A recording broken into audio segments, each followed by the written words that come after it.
ओम नमः श्रीदेव्यः। ओम नमः श्रीदेव्यः। ओम नमः श्रीदेव्यः।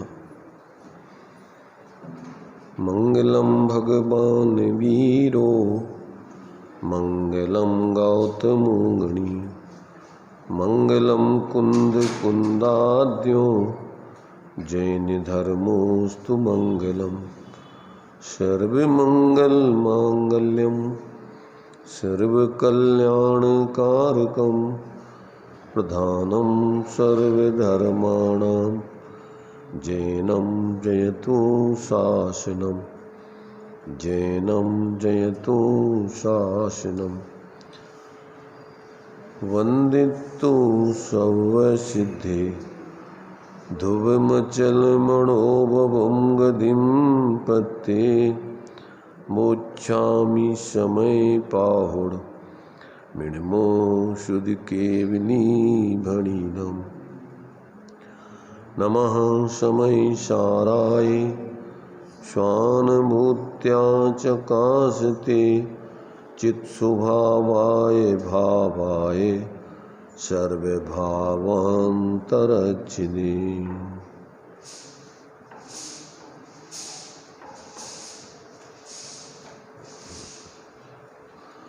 समय सार जी सर्वशुद्ध ज्ञान अधिकार की 414 नंबर की गाथा तात्पर्यवृत्ति के माध्यम से अपनी यहाँ चर्चा चल रही है। यहाँ पर आचार्य देव द्रव्यलिंग और भावलिंग की चर्चा करते हुए उसका स्पष्टीकरण दे रहे हैं कि मोक्ष मार्ग में द्रव्य और भाव दो प्रकार के लिंग साधकों के जीवन में पाए जाते हैं, परंतु मूल मोक्ष मार्ग भावलिंग रूप है। द्रव्यलिंग सहचर अथवा निमित्त रूप रहता है, इसलिए उस द्रव्य लिंग के त्याग में उससे निर्ममत्व होने का त्याग है, ना कि उस लिंग को छोड़ने का त्याग, ऐसा जानना चाहिए। इस बात को यहाँ पर आचार्य देव अनेक दृष्टिकोणों से स्पष्ट करते हुए समझा रहे हैं। विशेष प्रकरण अपना यहाँ पर चल रहा है।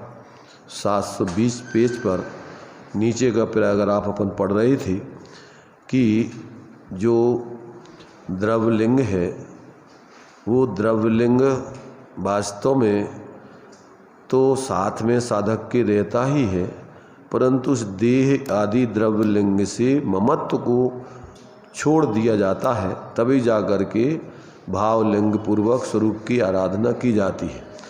अब वो कैसे इस प्रकार जाना जाता है तो आगे देखिए, खुलासा करते हैं। जम देह निम्ममा अरिहा दंसनाण चरिताणी सेवंते इत्यादि वचन से जाना जाता है, क्योंकि दृष्टांत दिया कि साली तंदुल के बहिरंग तुस्के विद्यमान होने पर अंतरंग तुस्का त्याग करने में नहीं आता है। अंतरंग तुस्के त्याग होने पर नियम से बहिरंग तुस्का त्याग होता ही है। इस न्याय से समस्त परिग्रह के त्याग रूप बहिरंग द्रव्यलिंग के होने पर भावलिंग हो अथवा ना भी हो, यह नियम नहीं है, परंतु अभ्यंतर भावलिंग के होने पर समस्त परिग्रह के त्याग रूप द्रव्यलिंग होता ही है, ऐसा नियम है। हमेशा तो यहाँ पर देखिए, आचार्य देव कह रहे हैं अनुभूति के काल में तो ममत्व उस द्रव्यलिंग की तरफ लक्ष्य होते ही नहीं, बाहर की प्रवृत्ति की तरफ उनकी वृत्ति होती ही नहीं, उपयोग होता ही नहीं, परंतु साधक के जीवन में जो परिणति रूप शुद्ध परिणति है, सम्यक अपने स्वरूप की श्रद्धा ज्ञान लीनता रूप, वो तो सदा धारा प्रवाह चलती ही रहती है। और साथ में जो उसका गुण स्थान प्रमाण बाही निमित्त आदि के जो कुगुरु कुदेव आदि का त्याग है, सच्चे देव शास्त्र गुरु आदि का ग्रहण है, और बाहर में जो श्रावक के योग आचरण है वो सब उनके पाया ही जाता है, उसका कभी त्याग नहीं होता। तो इस प्रकार से ऐसा दोनों प्रकार का लिंग साधक के जीवन में पाया जाता है। अब यहाँ पर शिष्य एक प्रश्न करता है कि हे भगवान, भावलिंग के होने पर बहिरंग द्रव्यलिंग होता है, ऐसा नियम नहीं है। अब ये यहाँ पर कुछ हेतु दे करके स्पष्टीकरण वो मैंने उस बात का खंडन करने के लिए ये शिष्य की तरफ से प्रश्न है। तो कहते हैं यहाँ पर साहारणा साहारणा इत्यादि ऐसा वचन है। इसका निराकरण कहते हैं आचार्य देव, कोई भी तपस्वी ध्यानस्थ है, उसके किसी ने दुष्ट भाव से वस्त्र लपेट दिए अथवा आभूषण आदि पहना दिए तो भी वह निर्ग्रंथ ही है। किस कारण से निर्ग्रंथ है? बुद्धिपूर्वक ममत्व के अभाव होने से, पांडव आदि की तरह ऐसा जानना चाहिए। तो शिष्य ने क्या प्रश्न रखा था कि हमने देखा है कि कपड़े आदि से लपटे हुए साधु, आभरण आदि पहने हुए भी साधु जो है वो कहते हैं देखे गए हैं, और आप कहते हो बाहर का परिग्रह आदि सबका त्याग होने चाहिए। तो ये तो आपकी बात जो है घटित नहीं होती है। तो यहाँ पर आचार्य देव स्पष्टीकरण दे रहे हैं कि जो कोई तपस्वी जिन्होंने संपूर्ण बाह्य परिग्रह आदि का त्याग कर दिया, और अगर कोई दुष्ट व्यक्ति दुष्ट भाव से उनके ऊपर वस्त्रों का आवरण कर दे, उपसर्ग कर दे, आभूषण आदि पहना दे, तो भी वो निर्ग्रंथी कहलाएंगे, वो आवरण वाले नहीं कहलाएंगे, कपड़े वाले नहीं कहलाएंगे। ऐसा जानना चाहिए। क्यों, किस कारण से निर्ग्रंथ हैं वे? तो कहते उन्होंने बुद्धिपूर्वक ममत्व के अभाव किया है, उन्होंने तो सब छोड़ रखा है, परंतु अब किसी दूसरे व्यक्ति ने उनको पहना दिया तो इसकी जिम्मेदारी उनकी नहीं है। उपसर्ग केवली भी होते हैं, इसलिए वे निष्परिग्रही कहलाएंगे, वे परिग्रहधारी नहीं कहलाएंगे। ऐसा समझना चाहिए।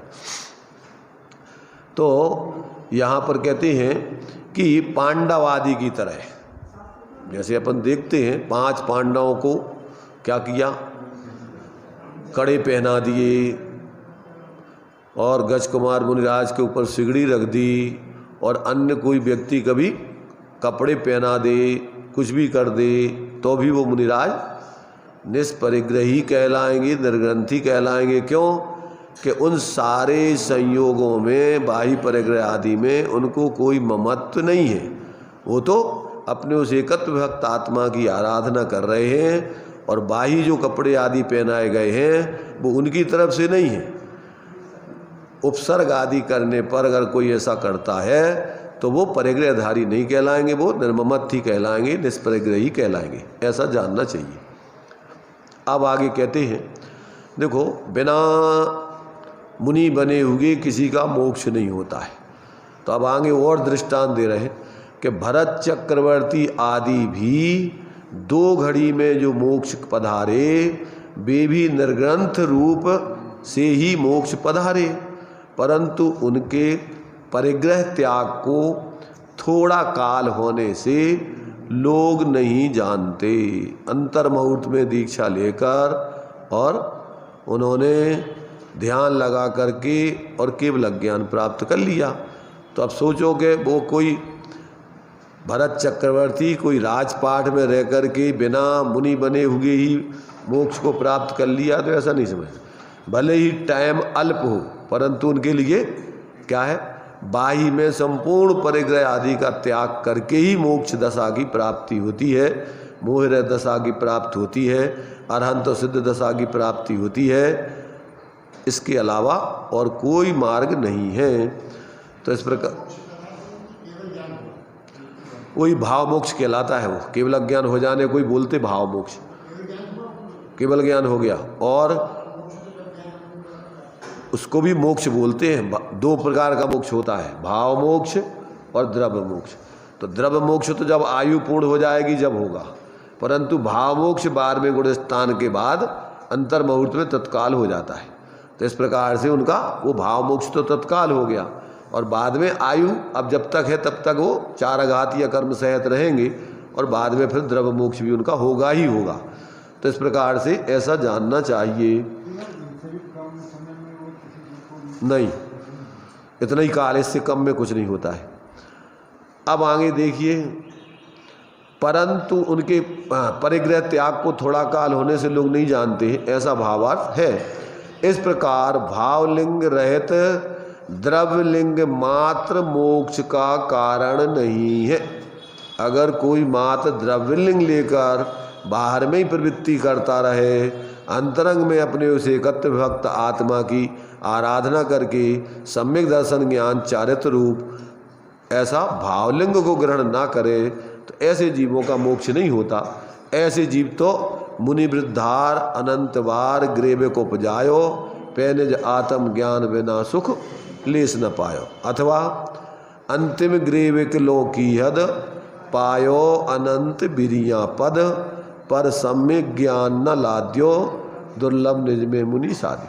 तो ये पंच परावर्तन में ब्रद्र द्रव संग्रह जी में लिखा है कि जीव अनंतों बार मुनि बन कर के 9वें ग्रेविक तक जाता है। तो जो पंच परावर्तन का स्वरूप दिया है ब्रह्मदेव सूरी ने, तो उसमें उन्होंने यही बात लिखी हुई है। तो इस प्रकार से जब तक जीव को अंतर में अपने उस एकत्व भक्त आत्मा की अनुभूति प्रतीति नहीं होती, तब तक ना तो चौथा गुण स्थान होता है, न सम्यक होता है, न सम्यक ज्ञान होता है, न सम्यक चारित्र होता है, न उसको सुख मिलता है, न शांति मिलती है, न धर्म का प्रारंभ होता है, न धर्म की पूर्णता होती है। कहाँ से होती है? अपने उस एकत्व भक्त आत्मा की श्रद्धा ज्ञान लीनता पूर्वक ही मोक्ष का मार्ग, यथार्थ मार्ग चालू होता है, ऐसा जानना चाहिए। पर ज़्यादा से ज़्यादा 9वें ग्रेविक तक जा सकते। तो देखिए अब यहाँ पर ये बात द्रव्यलिंग और भावलिंग, माने भावलिंग के साथ द्रव्यलिंग का तो जोड़ा है ही है, परंतु द्रव्यलिंग होने पर भावलिंग हो और ना भी हो। दृष्टांत क्या दिया कि अगर चावलों के अंदर की लालामी निकाल दी है तो बाहर का छिलका तो पहले निकाल ही दिया गया होगा। तो जिन्होंने अंतर में अपने राग द्वेष मोह का भाव किया है, तो कहते हैं उनके बाहर का संपूर्ण परिग्रह का त्याग तो पहले होता ही होता है, उसके बिना अंदर के मोह राग द्वेष का भाव नहीं हो सकता है। ये बात यहाँ पर अपन को समझने लायक है।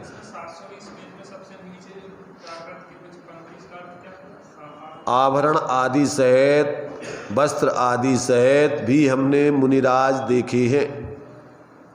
तो कहते हैं वो मुनिराज जिनके ऊपर किसी ने उपसर्ग आदि कर दिया है, वो ऐसे देखे होंगे, परंतु उनका ममत्व भाव उसमें नहीं है। अगर उसमें ममत्व भाव आ जाए तो मुनि पने से च्युत हो जाए वो, पर मुनि नहीं रहेंगे। तो देखिए यहाँ पर भावलिंग सहित द्रव्यलिंग सहकारी कारण होता है। इस तरह व्याख्यान की मुख्यता से 13वें स्थल में 7 गाथाएं पूर्ण हुई। अब यहाँ पर शिष्य का एक दूसरा प्रश्न है। ये बात तो यहाँ पर अपन को सबकी समझ में आ जाना चाहिए कि जिनके जीवन में भावलिंग होता है उनके जीवन में द्रव्यलिंग तो होता ही होता है। पूर्वचर व्यवहार तो उनके जीवन में पाया ही जाएगा, इसके अलावा उनकी भावलिंग की सिद्धि नहीं होती। माने जैसे सम्यक दृष्टि बनेगा तो सम्यक दृष्टि बनने के पूर्व में उसको सच्चे देव सास गुरु आदि का स्वरूप, उनका सानिध्य, उनके माध्यम से 6 द्रव्य 7 तत्व आदि का उपदेश, उसमें से स्वापर का हे उपादेय तत्वों का निर्णय करके वो माने जैनत्व के योग बाह्य आचरण और बाह्य निमित्त आदि की प्रवृत्ति होगी। बाह्य कुगुरु कुदेव कुशास्त्र आदि का त्याग हो गई होगा, तभी जाकर के उसको सम्यक्त की प्राप्ति हो सकती है। बाहर में इतना होने पर सम्यक्त हो ना हो जरूरी नहीं है, परंतु जिनके जीवन में सम्यक्त होगा उनके जीवन में ये तो सच्चे देव गुरु धर्म आप्तागम पदार्थ का स्वरूप उनके बाहर में पाया ही जाएगा, ऐसा समझना चाहिए। तो ये जो है, जिस जीव ने भावलिंग माने जिस गुणस्थान संबंधी भावलिंग, समझ लेना, माने मुख्य रूप से भावलिंगपन जो है पंचम गुणस्थान से मानते हैं, परंतु सम्यक्त की दृष्टि से भी वो उसके योग बाह्य आचरण आदि और बाह्य निमित्तों का ग्रहण त्याग आदि होगा ही होगा। ऐसा नहीं है कि वो बाहर में किसी भी को मानता रहे और उसके सम्यक्त की प्राप्ति हो जाए। ऐसा यहाँ पर अपने लिए द्रवलिंग भावलिंग का ये प्रकरण स्पष्टीकरण दिया। अब आगे एक दूसरा प्रश्न है शिष्य का। यहाँ शिष्य फिर पूछता है, केवल ज्ञान शुद्ध है और छद्मस्त का ज्ञान अशुद्ध है, वह छद्मस्त का अशुद्ध ज्ञान केवल ज्ञान का कारण नहीं है। किस लिए कारण नहीं है? शास्त्रों में लिखा हुआ है, शुद्धंतु व्याणंतो शुद्धम एव अप्ययम लहदि जीवो इति वचन।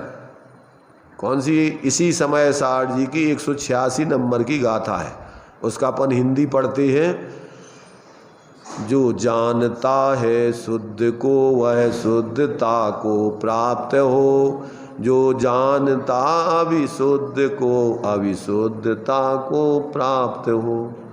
तो शुद्ध के माध्यम से शुद्ध की प्राप्ति होती है, अशुद्ध के माध्यम से अशुद्ध की प्राप्ति होती है। ये रेफरेंस देकर अब शिष्य प्रश्न कर रहा है कि अशुद्ध ज्ञान से शुद्ध केवल ज्ञान की प्राप्ति कैसे होगी। अब देखिए खुलासा उसका। शुद्ध को जानता हुआ जीव शुद्धात्मा को प्राप्त होता है, ऐसा आगम का वचन है। आचार्य कहते परंतु ऐसा नहीं है। कैसा नहीं है? जैसा तू जान रहा है वैसा नहीं है। कैसा है फिर? तो खुलासा करते हैं, क्योंकि छद्मस्त का ज्ञान कथंचित शुद्ध तथा अशुद्ध, कथंचित अशुद्ध है। वह इस प्रकार जानना, कैसे शुद्ध है कैसे अशुद्ध है, उसका खुलासा।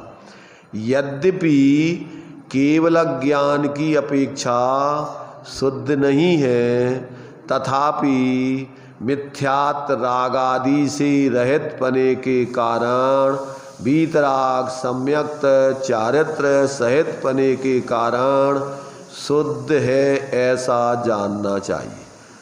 क्या मतलब है? यहाँ छद्मस्त से सम्यक दृष्टि छद्मस्तों की बात चल रही है।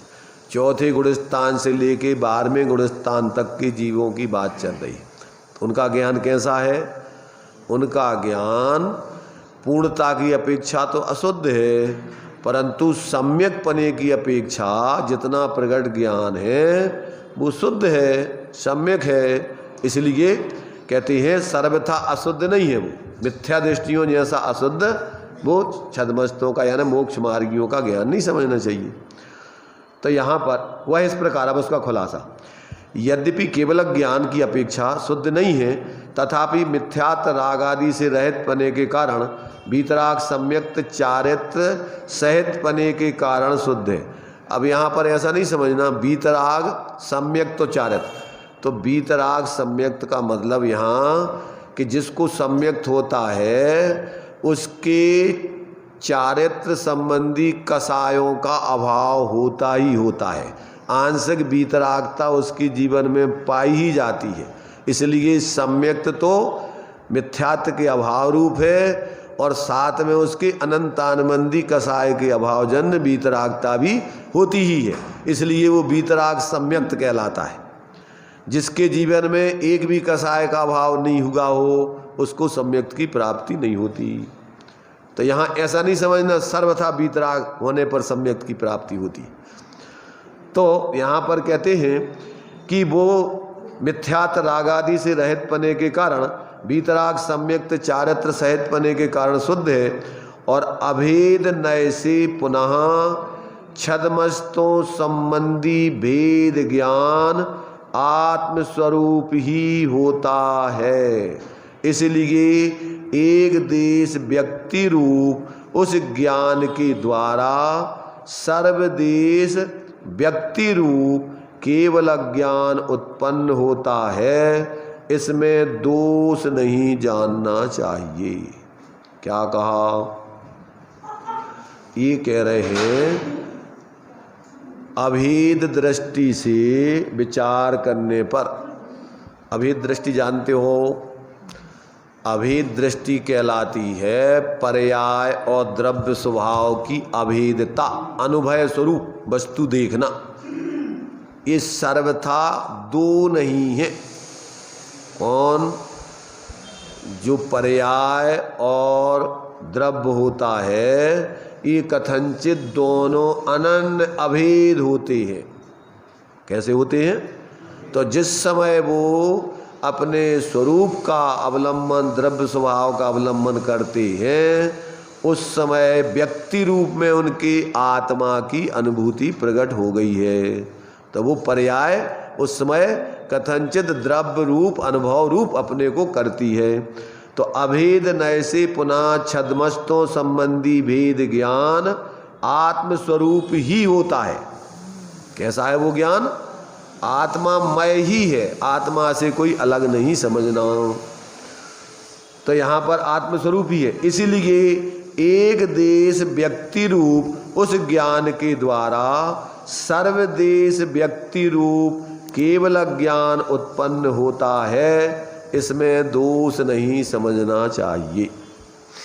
क्या कहा? मर्म समझना इसका, थोड़ा इसका देखो खुलासा और आगे चलता है, आगे चले पर।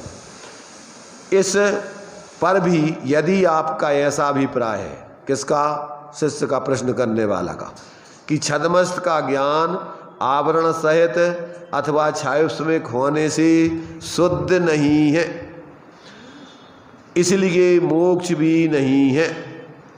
किस कारण से शुद्ध नहीं है?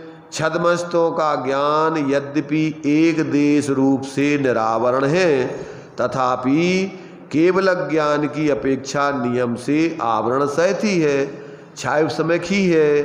और यदि आपका यह अभिप्राय है कि पारणामिक भाव शुद्ध है, उससे मोक्ष होगा, वह भी घटित नहीं होता है।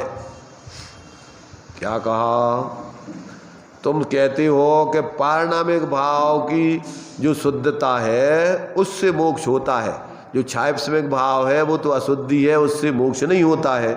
यदि इस प्रकार से तुम मोक्ष की सिद्धि पारणामिक भाव से करना चाहते हो, तो आचार्य कह रहा है वो घटित नहीं होता। कैसे घटित नहीं होता? खुलासा देखिए। किस कारण से घटित नहीं होता? केवल ज्ञान पर्याय प्रकट होने के पहले से पारणामिक भाव का शक्ति रूप से शुद्धपना है, परंतु प्रकट रूप से शुद्धपना नहीं है। क्या कहा? पारणामिक भाव शक्ति रूप से है। जैसे गोरस में घी की शक्ति है, परंतु जब तक वो गोरस की दूध की अवस्था हो, दही की अवस्था हो, मक्खन की अवस्था हो, तब तक उसमें घी प्रकट नहीं है। क्या समझे? एक पर्याय होने पर दूसरी पर्याय उस समय नहीं रहती है। तो जिस समय आत्मा माने छद्मस्त जीवों के छायुष्मिक ज्ञान है, उस समय केवल ज्ञान नहीं होता, और पारणामिक भाव तो सदा रहता है, परंतु उसकी व्यक्ति जब तक नहीं होती है तब तक वो मोक्ष का कारण नहीं बनता है। शक्ति रूप है वो अभी सबके पास। क्या? पारणामिक भाव सभी जीवों के पास सदा विद्यमान है, और वो अभी जब तक उसकी व्यक्ति नहीं हो पर्याय में, तब तक वो मोक्ष का कारण नहीं है, क्योंकि सबके पास है वो। तो अगर उससे मोक्ष होता है तो सब जीवों को मोक्ष हो जाने चाहिए। तो यहाँ कहते हैं कि केवल ज्ञान पर्याय प्रकट होने के पहले से पारणामिक भाव का शक्ति रूप से शुद्धपना है, परंतु प्रकट रूप से शुद्धपना नहीं है। इसका विस्तार ऐसा है, अब उसका खुलासा करते हो, ध्यान से सुनना। इसमें बहुत भ्रम है लोगों के लिए कि किस तरीके से पारणामिक भाव अपने लिए कल्याण का मोक्ष का कारण होता है। अब यहाँ कह रहे मोक्ष का कारण है भी कि नहीं है, और है तो किस अपेक्षा है, किस अपेक्षा नहीं है। ये सारी विवक्षाएं जब तक नहीं समझे तब तक व्यक्ति भ्रमित रहता है। भले ही वो धर्म के नाम पर कुछ भी करता रहे, पर उसका आत्म कल्याण का प्रयोजन सिद्ध नहीं होता। तो देखिए थोड़ा उसका खुलासा करती है, कैसे प्रकट रूप से शुद्धपना नहीं है उसका, इसका खुलासा। जीवत्व, भव्यत्व, अभव्यत्व रूप से पारणामिक भाव 3 प्रकार का जानना चाहिए। तत्वार सूत्र में दिया हुआ है। जीव भव्या भव्यत्वानी च औपसमिक छायकौ भावौ मिश्रस जीवस स्वतत मौदिक पारणाम कौचे। तो पारणामिक भाव के 3 भेद हैं, जीवत्व, भव्यत्व, अभव्यत्व। अब देखिए यहाँ पर, वहाँ पर प्रथम तो अभव्यत्व पारणामिक भाव मुक्ति का कारण नहीं है। क्या कहा? जिनके जीवन में अभव्यत्व नाम का पारणामिक भाव पाया जाएगा उन जीवों को कभी मोक्ष होना ही नहीं है।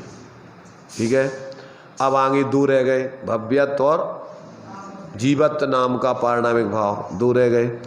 पुनः जो जीवत्व तथा अभव्यत्व 2 भाव हैं, हाँ, पुनः जो जीवत्व तथा भव्यत्व 2 भाव हैं, जब ये जीव दर्शन मोहिनी तथा चारित्र मोहिनी का उपशम, क्षयोपशम तथा क्षय के लाभ होने से वीतराग, सम्यक दर्शन, सम्यक ज्ञान, सम्यक चारित्र इन तीनों रूप से परिणमित होता है, तब शुद्धपना होता है। किसका? जीवत्व और भव्यत्व 2 प्रकार के पारणामिक भावों का।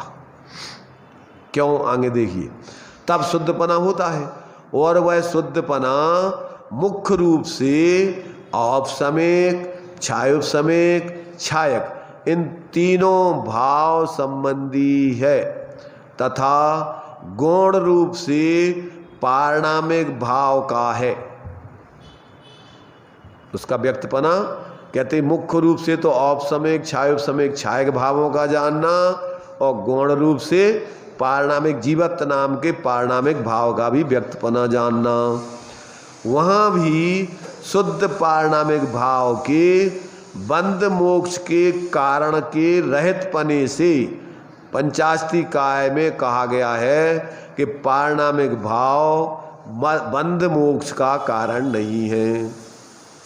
ये दिया हुआ मोक्षम कुर्वन्ति मिश्र औपसमिक छायक विधा और बंधम औदिकौ भावो निष्क्रिया पारणामिका, अर्थात उपसम, क्षयोपसम अथवा मिश्र तथा छायक भाव मोक्ष को करते हैं, औदिक भाव बंध को करता है, और पारणामिक भाव निष्क्रिय है, ना बंध का करता है और ना मोक्ष का करता है। इससे यह सिद्ध हुआ कि निर्विकल्प शुद्धात्म परिचित्ति अर्थात शुद्धात्मानुभव रूप वीतराग सम्यक्त चारित्र का अविनाभावी अभेद नय से वह ही शुद्धात्म शब्द से वाच्य छायोपसमिक भाव होने पर भी भाव श्रुत ज्ञान मोक्ष का कारण है, और एक देश व्यक्ति लक्षण रूप कथंचित भेद अभेद रूप। कैसा है वो? एक देश व्यक्ति लक्षण रूप वो भाव श्रुत ज्ञान कथनचित आत्मा से भिन्न और अभिन्न रूप जानना चाहिए। क्या कहा? वो आत्मा का जो छाया ज्ञान है वो आत्मा से भिन्न है कि अभिन्न है? तो कहते वो सर्वथा ना भिन्न है ना सर्वथा अभिन्न है। कैसा है? कथनचित भिन्न कथनचित अभिन्न। तो कहते हैं इस प्रकार से वो कथनचित भेद अभेद रूप द्रव्य पर्यायात्मक। कैसा है वो छाया भाव? वो द्रव्य पर्यायात्मक है। अपन लोगों ने युगल जी की पूजा पढ़ी होगी।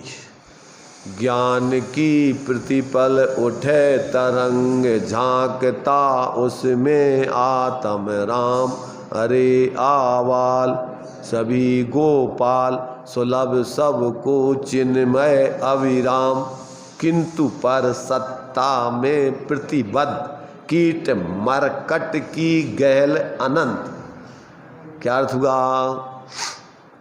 देखो इसके भाव को समझने का प्रयत्न करना, क्योंकि बिना विवक्षाओं को समझे व्यक्ति को वस्तु स्वरूप का सही निर्णय नहीं होता, और वस्तु स्वरूप का सही निर्णय किए बिना अपन किसका आश्रय करना है, किससे आश्रय करना है, किसका आश्रय छोड़ना है, और आश्रय छोड़ करके किसका अभाव करना है, किसको प्रकट करना है, ये अपने जीवन में प्रकट नहीं होंगी। ये अपना जीवन इस रूप बनेगा नहीं। तो क्या कह रहे? ये जो ज्ञान पर्याय है छाया ज्ञान पर्याय, ये तीन रूप में जानो। ज्ञान की तो ज्ञान माने गुण, ज्ञान की माने पर्याय कैसे कहते हैं? गुणों के परिणमन को पर्याय कहते हैं। पर्याय की परिभाषा पढ़ी सबने कि नहीं पढ़ी? किसे कहते हैं पर्याय? तो गुणों के परिणमन को पर्याय कहते हैं। तो गुण दो रूप में रहते हैं, एक गुण पने से नित्य और पर्याय पने से अनित्य। गुण का दो रूप समझ में आया? कौन सा? गुण पने से सामान्य और पर्याय पने से विशेष। तो अब वो जब वो जो गुण सामान्य परे, तो वो गुण सभी पर्यायों में समान रूप से व्याप्ता है, और विशेष पने से उस गुण में सम्यकपना, मिथ्यापना, मति ज्ञानपना, श्रुत ज्ञानपना, अवधि ज्ञानपना, मना पर्याय ज्ञानपना, केवल ज्ञानपना, ये काय में होता है? उस ज्ञान का विशेष और ज्ञान सामान उनमें ज्यों का त्यों अन्वय रूप से व्याप्ता है। और वो ज्ञान द्रव्य आश्रया निर्गुणा गुणा, वो ज्ञान कहाँ रहता है? वो द्रव्य के आश्रय रहता है, द्रव्य की विशेषता रूप है, तो वो द्रव्य ही है अभेद दृष्टि से। क्या है वो? गुण पर्यायवद द्रव्यम। द्रव्य किसे कहते हैं? गुण पर्याय मय द्रव्य होता है। तो अपन को क्या करना अब? तो ज्ञान गुण की प्रति क्षण जो पर्याय उठ रही है, उसमें सामान रूप से आत्मा व्याप रहा है। ज्ञान की प्रतिपल उठे तरंग झांकता उसमें आत्म राम, अरे आवाल गोपाल सबको सुलभ, वो पर्याय में अपना आत्मा ही सबकी पर्याय में व्याप्ता है। क्यों? सब परिणमन सामान्य से सब ले लो, पर्याय जो भी होंगी उनमें गुण ही रहेगा। वो स्वाभाविक व्याभाविक जो भी मिश्र परिणमन सब में, उसमें वो गुण ही रहेगा, दूसरा नहीं रह सकता। उसी की अवस्था है। तो अब अपन को ये तरीका है देखने का, वस्तु स्वरूप को समझने का तरीका है कि जब अपन उसको, उस गुण को परिणमन की दृष्टि से देखते हैं तो पर्याय रूप अपन को दिखाई देता है। जब अपन उसको सामान्य पने से देखते हैं, विशेष पने से, विशेष पने माने द्रव्य की विशेषता है वो गुण, जितने भी गुण हैं वो द्रव्य की विशेषताएं हैं। तो जब अपन विशेषताओं के रूप में देखते हैं तो वो एक रूप दिखाई देता है। और जब अपन जो है देखो गुण विशेषताएं अनेक होती हैं तो गुण अनंत होंगे, परंतु जब अपन उसमें उन गुणों में वो जिसके आश्रय से गुण हैं, जब उसमें अपन द्रव्य देखेंगे तो एक दिखेगा। सारे गुण एक द्रव्य रूप दिखाई देंगे। किस रूप दिखाई देंगे? एक द्रव्य पने रूप दिखाई देंगे। अलग अलग गुण दिखाई नहीं देंगे उसमें। जब द्रव्य पने से देखेंगे तो क्या दिखाई देगा अपन को? एक द्रव्य दिखाई देगा। एक देखिए जानिए रम, देखने वाली पर्याय और उसमें पूरा अखंड रूप से व्यापने वाली विशेषताओं वाले गुण। और जब अब अपनी पर्याय जब पर लक्ष्य छोड़ देगी, अब अपने ज्ञान में जब ज्ञेयों को नहीं देखेगी, राग आदिक को नहीं देखेगी और ज्ञायक आत्मा को देखेगी, तो निर्विकल्प होकर के आत्मा की अनुभूति प्रकट होगी। क्या समझ में आया? आत्मा की अनुभूति कैसे होगी? एक देखिए जानिए रम रहिए एक ठौर, समल अमल न विचारिए, भेदा भेद न विचारिए, नित्यानित्य न विचारिए, सामान्य विशेष न विचारिए, यही सिद्धि नहीं और। ये सब नए के विषय हैं। कौन से? सामान्य विशेष एक अनेक, ये सब नए के विषय हैं। और अनुभूति के काल में प्रमाण नए निक्षेप को न उद्योत अनुभव में दिखे। सुनाई दे रहा किसी को? सुनाई दे रहा किसी को कि नहीं दे रहा? पहले तो ये बताओ। तो अब क्या करना है अपन को? यहां कह रहे हैं कि भैया देखो, वस्तु वस्तुपने से जैसी है वैसे ही रहती है, परंतु ज्ञान में जब तक ऐसा सम्यक निर्णय करके और अपन ऐसे उस अभेद वस्तु को लक्ष्य करके परावलंबन छोड़कर, व्यवहार के विकल्प छोड़कर निर्विकल्प अभेद आत्मा की अनुभूति नहीं करेंगे, तब तक मोक्ष का मार्ग अनुभव चिंता मणिरतन, अनुभव है रसकूप और अनुभव मार्ग मोक्ष को और अनुभव मोक्ष स्वरूप। तो कहाँ जाना है अपन को धर्म करने के लिए? क्या क्या करना पड़ेगा? धर्म करने के लिए अपन को कहाँ कहाँ जाना पड़ेगा, क्या क्या करना पड़ेगा? इसका नाम धर्म है। किसका नाम? एक देखिए जानिए रम रहिए एक ठौर। बस यहाँ से धर्म चालू होता है और बाकी जो कुछ और धर्म के नाम पे करो वो सब भ्रम है। आ रहा समझ में कि नहीं आ रहा? वस्तु कैसी है? वस्तु नित्यात्मक है, भेदा भेदात्मक है, एक अनेकात्मक है, परंतु निर्णय काय में होता है? ज्ञान में। किसके आश्रय से होता है? वस्तु के, पर के आश्रय से नहीं।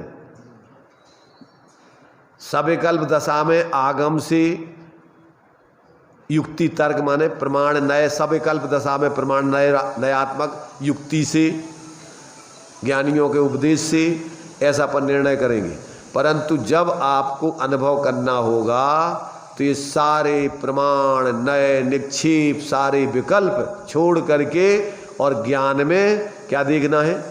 ज्ञान में ज्ञान से ज्ञान ही हो, कल्पनाओं का एकदम विलय हो, भ्रांति का नाश हो, शांति का वास हो, ब्रह्म प्यारे तेरी भक्ति में क्षण जाए, तेरी अनुभूति में क्षण जाए सारे, सिद्धि जिनने भी अब तक है पाई, तेरा आश्रय ही उसमें सहाई, दर्शन चरण ब्रह्म प्यारे। अब आप कुछ भी बोलने में तो सविकल्प दशा में सब बोलते रहो, पर अंदर में जब तक चुप और गुप्त होकर के उसका अनुभव नहीं करोगे तब तक वो गीता ही है। लिखने वालों ने लिखे हैं और गाने वाले गाते रहते हैं, पर अनुभव करने वाले सब विकल्प छोड़ करके उसमें गुप्त हो जाते हैं, चुप हो जाते हैं, बोलते नहीं हैं। आत्मा का अनुभव कैसे होता है? जैसे गुपचुप खाई जाती है वैसे ही आत्मा की अनुभव, आत्मा को पिया जाता है, पिया जाता है आत्मा को। कैसे पिया जाता है? गुपचुप पी जाती है। सुनाई दे रहा? खाई किसी ने गुपचुप खाई? है? गुपचुप खाई किसी ने कि नहीं खाई?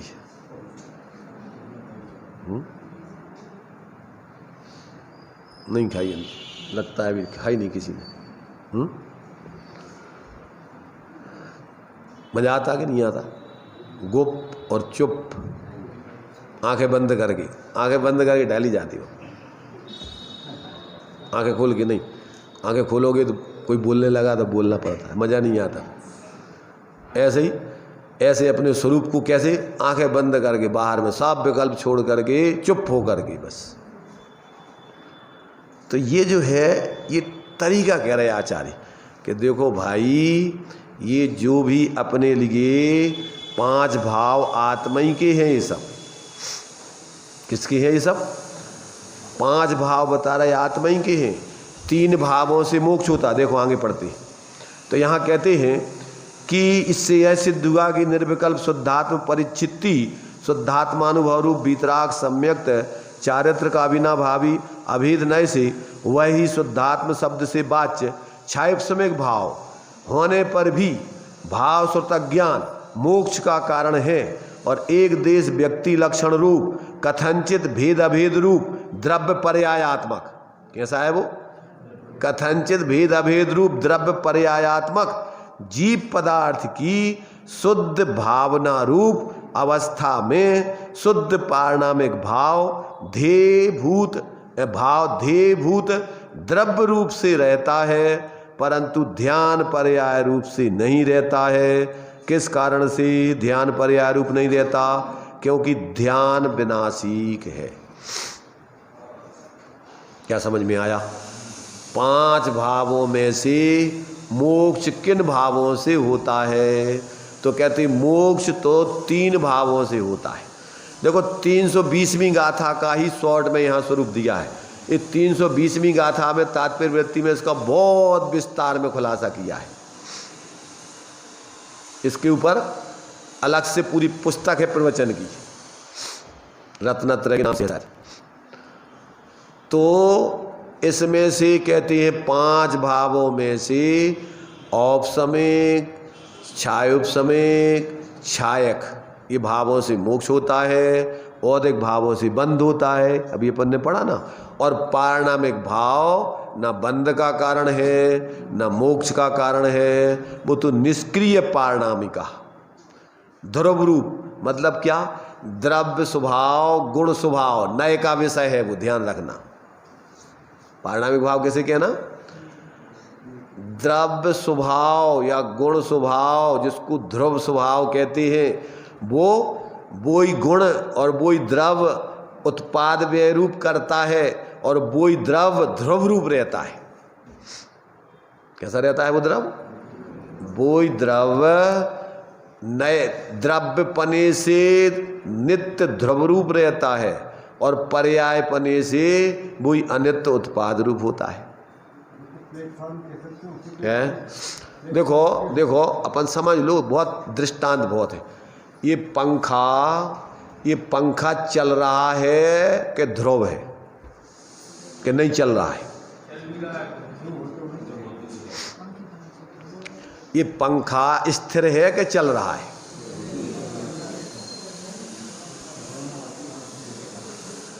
ये पंखा अवस्था की अपेक्षा चलता है, रुकता है, पर पंखे पने की अपेक्षा सदा ध्रुव रहता है। चाहे वो चल रहा हो और चाहे रुका हुआ हो, पंखा पने से वो पंखा ज्यों का त्यों रहता है, उसमें कुछ भी घटता बढ़ता नहीं। समझ में आता है कि नहीं? अगर ये पंखा रुक जाए तो पंखा कितना घट बढ़ जाएगा। अगर चल रहा है तो कितना इसमें कितना पंखे पने में अंतर आ गया। ऐसे ही जो गुण हैं, जैसे ज्ञान गुण सदा ज्ञान गुण रूप ही रहता है, चाहे वो मिथ्या रूप परिणमन करे चाहे सम्यक रूप परिणमन करे। अब मिथ्या रूप परिणमन करने में क्या होता है कि वो ज्ञान अपने को ज्ञायक रूप अनुभव नहीं करता है। क्या करता है? वो शरीर आदि राग आदि रूप अपने को अनुभव करता है, उसी का नाम मिथ्या ज्ञान है। पर उसमें देखो शरीर और राग आदि की नहीं व्याप रहा है। उस ज्ञान में क्या व्याप रहा है? उसमें तो ज्ञायक आत्मा ही व्याप रहा है। क्या व्याप रहा है उसमें? मिथ्या ज्ञान में भी सबको आबाल गोपाल माने, आबाल माने मिथ्या दृष्टि, गोपाल माने सब सम्यक दृष्टि भगवान आदि। कौन व्याप रहा है अपनी पर्यायों में? द्रव्य व्यापता है, पर तो व्याप्त ही नहीं है। मिथ्या दृष्टि को ऐसी भ्रांति होती है, भ्रम रोग है मिथ्या दृष्टि। कौन सा रोग है? देखो, अकेले क्षयोपम ज्ञान में जानकारी करके संतुष्ट नहीं हो जाना, ना तो बहुत दुर्दशा होगी, और हो ही रही है वही। ज़्यादातर लोग क्या करते हैं, आगम से, युक्ति तर्क से, उपदेश से जानकारी करके बस हम तो ज्ञायक ही हैं और अनुभव करते नहीं हैं, तो और निश्चयभाषी बन जाते हैं। विवेक भी, पर्याय का भी विवेक नहीं रहता है, स्वच्छंदाचारी हो जाते हैं, दुर्गति के पात्र होते हैं, उनको डर ही नहीं रहता पाप आदि से। फिर अरे भाई, जिसको अंदर में निर्विकल्प आत्मा की अनुभूति होती है, उसको पर्याय में पूर्ण भीतरागता जब तक नहीं होती तब तक वो बाहर में विवेक रख करके प्रवृत्ति करके निर्वृत्ति करता है, स्वच्छंदाचारी नहीं होता है वो। समझ में आ रहा है कि नहीं आ रहा? तो जब तक ऐसा निर्णय, देखो निर्णय तीन तो अभी परोक्ष है, अपना परोक्ष ज्ञान है। कौन सा? आगम का सेवन, युक्ति का अवलंबन, पर गुरुओं का उपदेश, यहाँ तक तो अभी परोक्ष ज्ञान है। प्रत्यक्ष ज्ञान कब होगा? स्वानुभूति होने पर, स्वानुभव प्रत्यक्ष। वो प्रत्यक्ष माने एक देश प्रत्यक्ष अवधि ज्ञान माना पर्याय ज्ञान नहीं, उसमें आत्मा नहीं आता, उसमें तो पुद्गल ही आती। और केवल ज्ञान जैसा प्रत्यक्ष नहीं, ये कौन सा है? स्वानुभव प्रत्यक्ष। अब अपन को आत्मा के प्रदेश आदि नहीं दिखेंगे, ध्यान रखना। आत्मा की अनुभूति हो, तुम सोचोगे आत्मा दिखने लगे अपन को जैसे केवल ज्ञान में झलकत, ऐसी नहीं दिखेगी। क्या दिखेगा उसमें? देखो, अंधे के लिए मिश्री खाता है अंधा, तो अंधे के लिए क्या दिखता है बताओ? मिश्री खाते समय मिश्री के उसको आकार प्रकार नहीं दिखते हैं, परंतु स्वाद उसको मिश्री का आता है।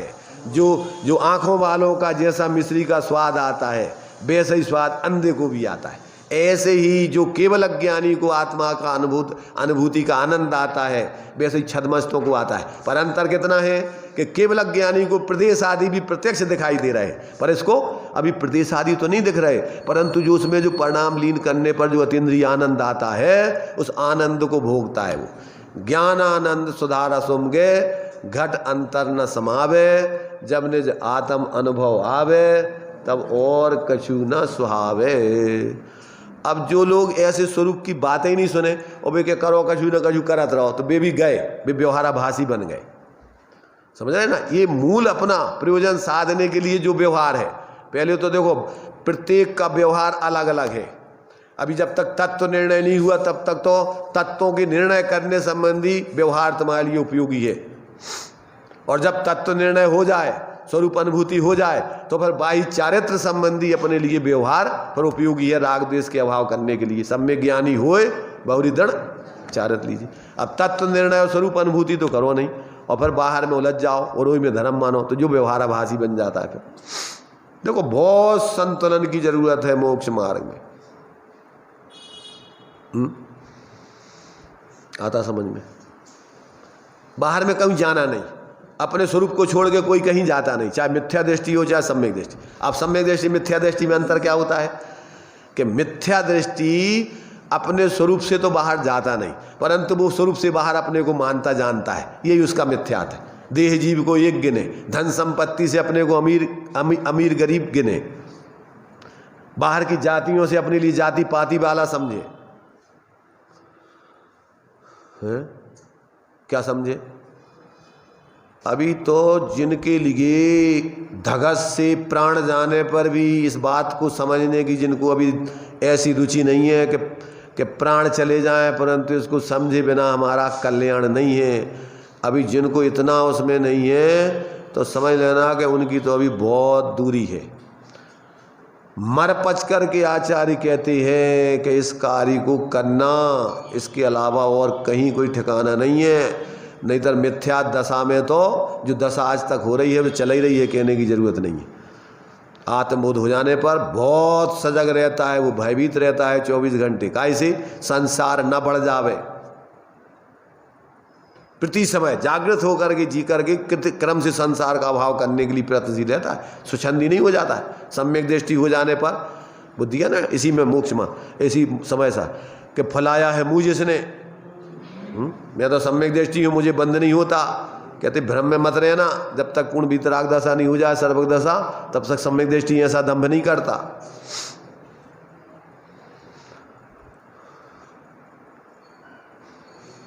अभी तो अपन ने जो मान रखा है धर्म, और जो अंदर में जैसे वो तुम्हारे वो चींटी ने जो है डिंगली नमक की दबा रखी है, तो उसको तो अभी मीठा का स्वाद आना ही नहीं है। जब तक उसको उगलोगे नहीं, अभी जो अपनी विपरीत मान्यताएं हैं, धारणाएं हैं, जब तक उनको अलग नहीं करोगे, तब तक ये बात अपन को अभी जमेगी नहीं। और जमेगी नहीं तो स्वरूप का अनुभव करने का सम्यक प्रकार पुरुषार्थ ही नहीं करोगे। जो कर रहा है उसी में संतुष्ट होगे, अपने जो कर रहा है बस उसी में बने रहोगे। तो यहाँ कह रहे भैया देखो कि जब तक व्यक्ति को ऐसा अपने वस्तु का स्वरूप सामान विशेषात्मक नित्यात्मक भेदात्मक समझ करके और व्यवहार के पक्ष को, संयोगों को लक्ष्य छोड़ो, भेदों के पक्ष को छोड़ो और अपनी परिणति में एक अभेद को देखो, जानो, उसमें स्थिरता करो, यहीं से तुम्हारे धर्म की शुरुआत होगी। सदा काल पर्यायों में व्याप रहा है वो अभेद द्रव्य। पर्याय में सामान्य व्याप्त ही है, सामान्य के बिना विशेष नहीं, विशेष के बिना सामान्य नहीं। कथनचित अतद्भाव रूप भेद है, और कथनचित क्या है, अनन्यपना है उनमें। द्रव्य बिन पर्याय ना, पर्याय बिन ना द्रव्य हो, दोनों अनन्य रहे। दोनों कथनचित अनुभव दृष्टि से क्या है, अनन्य है वो, सर्वथा कोई अलग अलग नहीं है दो चीजें।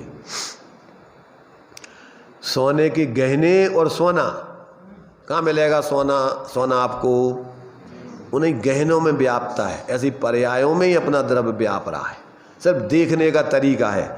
तो इस प्रकार देखो, ये आचार्य जयसेन स्वामी को बहुत अंदर में लगा के भाई लोग बहुत भ्रमित थे। जगह जगह उन्होंने जो है बहुत तात्पर्य के माध्यम से बहुत खोलने का प्रयत्न किया है। अब जिनकी होनहार अच्छी हो वे तो समझ पाएंगे, और जिनको अभी संसार में रखना है, अब वे तो क्या भैया इसमें कौन माथा पच्ची करे, ये तो सब पंडितों के काम आए ना।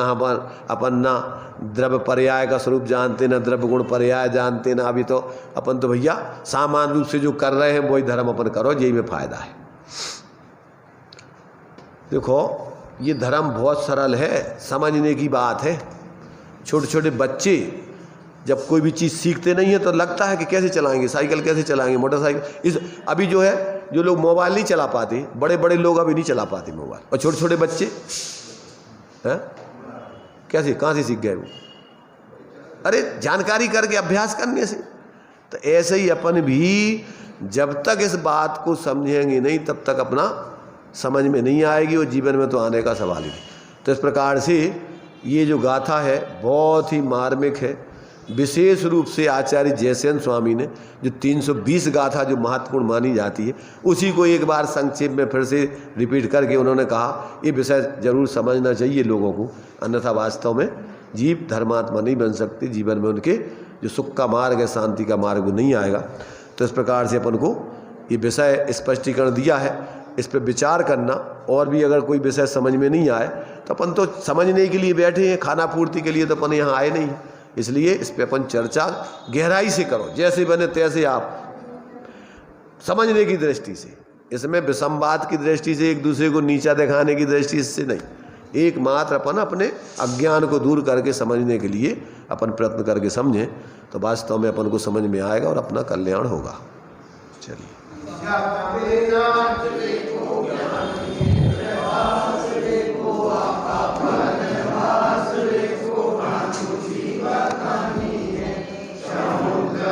जान रे को बन दीवान रे को